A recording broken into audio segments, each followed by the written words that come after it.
This crash was planned. Not by the driver, by engineers, years before this car was built.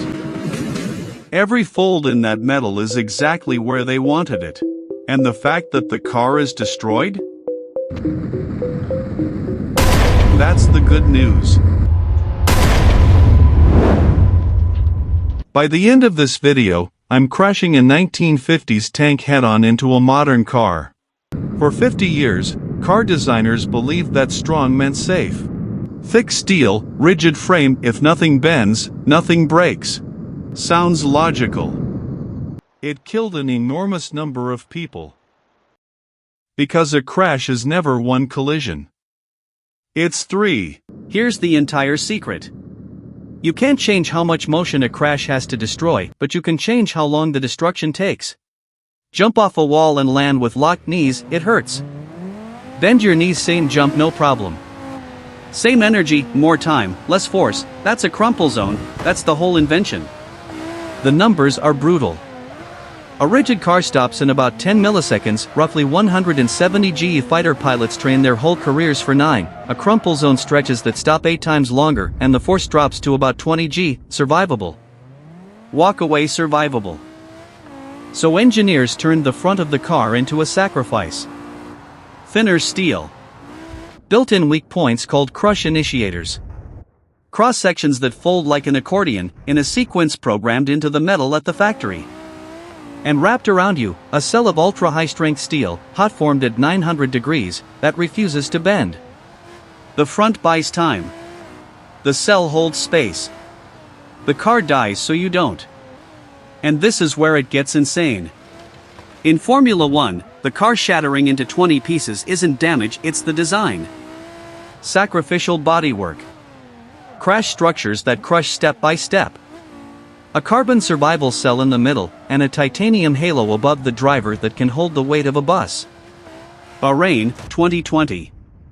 Romain Grosjean hits the barrier at roughly 190 km per hour. The car splits in half and erupts in flames. Peak deceleration, 67 G, 28 seconds later, he climbs out of the fire. Burned hands. Alive. Now. The myth. They don't make them like they used to. Old cars were tanks. In 2009, American crash test engineers settled this forever. They took a 1959 Chevrolet Bel Air, pure Detroit steel, and crashed it head-on into a modern midsize Chevy.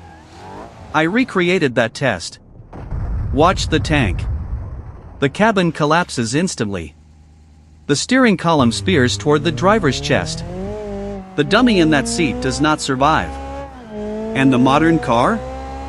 The front is destroyed and the cabin barely moves. That one test killed a 60-year-old myth. Old cars weren't safer. They were rigid, and rigid, as you now know, means the crash happens to you. One last detail that makes this genuinely hard. A front end soft enough for a highway crash would crumple every time you touched a pole. So it's layered, cheap, replaceable crush cans for parking bumps, then main rails that buckle in a plan sequence, stiffer the deeper the crash goes. Mild steel where engineers want folding. Armor-grade steel where they forbid it. All of it traces back to one man, Bela Bareni, a Mercedes engineer with 2,500 patents, who drew this idea in the early 50s and put it on the road in 1959. Since road deaths peaked around 1970, fatality rates per kilometer driven have fallen by roughly 80% or more. Not because of one invention. But this one is the foundation. So rewatch that first crash. You won't see destruction anymore. You'll see a plan, executed perfectly. Engineers didn't make cars weaker. They made weakness work for you. Subscribe for the engineering nobody explains.